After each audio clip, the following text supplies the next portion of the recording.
এইভাবে যদি আপনারা এই স্ন্যাক্সটা চায়ের সাথে খাওয়ার জন্য বা যখন তখন মন চাইলে খেতে পারবেন। আর একদম ঝামেলা ছাড়া যদি বানানো শিখে যান তাহলে দেখবেন আপনাদের কাছে এই স্ন্যাক্স রেসিপিটা এতটা সহজ মনে হবে আর খেতে তো অসাধারণ লাগে এইভাবে তৈরি করলে। এর থেকে সহজ রেসিপি কিন্তু আর হয় না। নমস্কার বন্ধুরা, কেমন আছেন আপনারা সবাই? আশা করছি সবাই অনেক ভালো আছেন। আশা করি আজকের রেসিপি ভালো লাগবে। তো চলুন শুরু করি আজকের রেসিপি। তো এগুলো তৈরি করার জন্য আমার এখানে লাগবে 1 বাটি পরিমাণে আটা।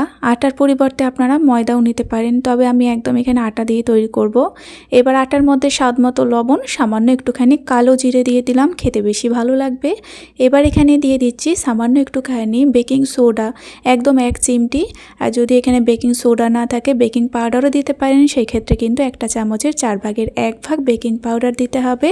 তারপরে শুকনো উপকরণগুলো একটুখানি মিশিয়ে নিয়ে দিয়ে দিতে হবে এখানে 2 চামচের মতো ঘি।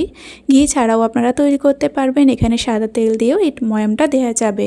এবার খুব ভালোভাবে ঘিয়ের সঙ্গে ভালোভাবে কিছুক্ষণ ময়াম করে নিয়েছি। তারপরে দেখুন এইভাবে মুঠো করলে একদম ভালোভাবে জড়ো হয়ে আসবে, তখনই আর কি বুঝবেন যে ময়ামটা একদম ঠিকঠাক হয়েছে। তারপরে এখানে অল্প অল্প নর্মাল জল দিয়ে একটা শক্ত করে ডো মাখতে হবে। তো এখানে ডো একদম কিন্তু নরম করা যাবে না। রুটি বা লুচির জন্য যেমন ডোটা তৈরি করি তার থেকে একটু শক্ত রাখতে হবে, তাহলে স্ন্যাক্সগুলো একদম খাস্তা হবে।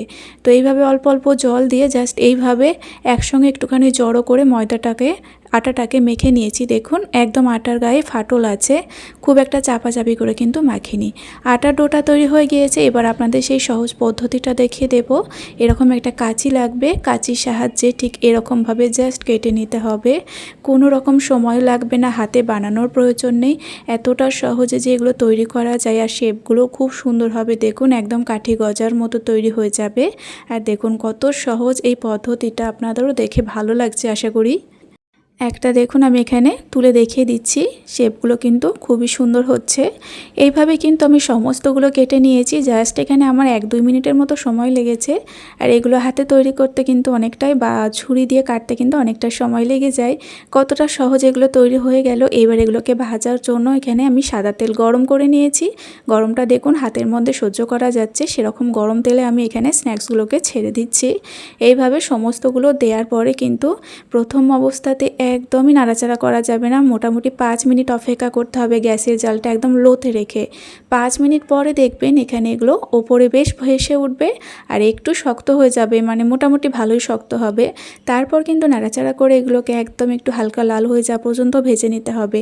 যতক্ষণ এগুলো ভাজতে হবে ততক্ষণ ফ্লেমটা একদম লোতে থাকবে। একদম ভালোভাবে খাস্তা করে ভেজে নিতে হবে।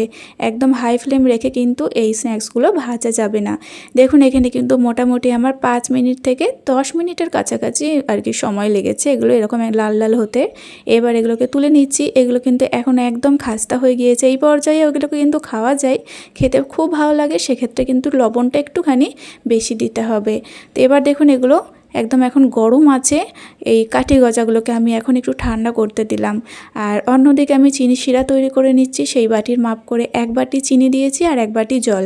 তারপরে চিনি আর জলটা যখন একদম ভালোভাবে চিনিগুলো গলে শিরাটা ফুটতে শুরু করে দেবে, তারপরে গ্যাসের ফ্লেমটাকে একদম হাইয়ের কাছাকাছি রেখে প্রায় 5 থেকে 7 মিনিটের মতো ফুটিয়ে নিয়েছি। আর এখন দেখুন একটা তার তৈরি হচ্ছে। আর এখানে কিন্তু 1 তারের একটা শিরা তৈরি করতে হবে। যখনই দেখবেন একটা তার হতে শুরু করে দিয়েছে তখনই কিন্তু সময় নষ্ট না করে এখানে দিয়ে দিতে হবে ভেজে রাখা কাঠি গজাগুলো। দেয়া মাত্র কিন্তু নাড়াচাড়া শুরু করতে হবে। গ্যাসের জালটা হাইয়ের কাছাকাছি রেখে অনবরত নাড়াচাড়া করতে থাকতে হবে। আস্তে আস্তে দেখবেন এই চিনিগুলো একদম সাদা সাদা হয়ে গিয়ে একদম শুকিয়ে গিয়ে এই কাঠি গজার মধ্যে লেগে যাচ্ছে। বুঝতে পারছেন কতটা সুন্দরভাবে তৈরি হয়ে গেল। নিমেষের মধ্যে দেখবেন একদম চিনিটা শুকিয়ে যাবে আর এইভাবে কাঠি গজার মধ্যে একদম ভালোভাবে আস্তরণ পড়ে যাবে। তারপরে কিন্তু গরম গরম অবস্থাতেই ঢেলে রেখে দিতে হবে। ঠান্ডা হয়ে গেলে কিন্তু কড়াইয়ের মধ্যে লেগে যেতে পারে, তুলতে অসুবিধা হবে। আর আমি একটা বাটির মধ্যে ঢেলে নিয়েছিলাম, তারপর একটা প্লেটের মধ্যে এখন আমি তুলে নিলাম। দেখুন কতটা খাস্তা হয়েছে এগুলো, একটু কিন্তু নরম ভাব নেই এই কাঠি গজারগুলোর মধ্যে। আটা দিয়ে তৈরি বলে মনেই হবে না এতটা সুন্দর খেতে হয়। এইভাবে বানিয়ে অনেক দিন পর্যন্ত স্টোর করে রেখেও খেতে পারবেন। আজকে আমি এতটা সহজভাবে এই রেসিপিটা শেয়ার করেছি, মনে হয় না আপনারা কখনো এই রেসিপি আগে কখনো দেখেছেন। বাড়িতে অবশ্যই একবার এইভাবে তৈরি করে দেখবেন। তো আজকের রেসিপিটা আপনাদের কেমন লাগলো অবশ্যই কিন্তু জানাবেন কমেন্টে। কমেন্টের মাধ্যমে, আর তার সঙ্গে চ্যানেলটিকে সাবস্ক্রাইব করে পাশে থাকা বেল আইকনটি অবশ্যই প্রেস করে রাখবেন পরবর্তী ভিডিও নোটিফিকেশন সবার আগে পাওয়ার জন্য। আজ এই পর্যন্তই, ফিরে আসবো নতুন রেসিপি নিয়ে। সকলে ভালো থাকবেন এবং সাবধানে থাকবেন।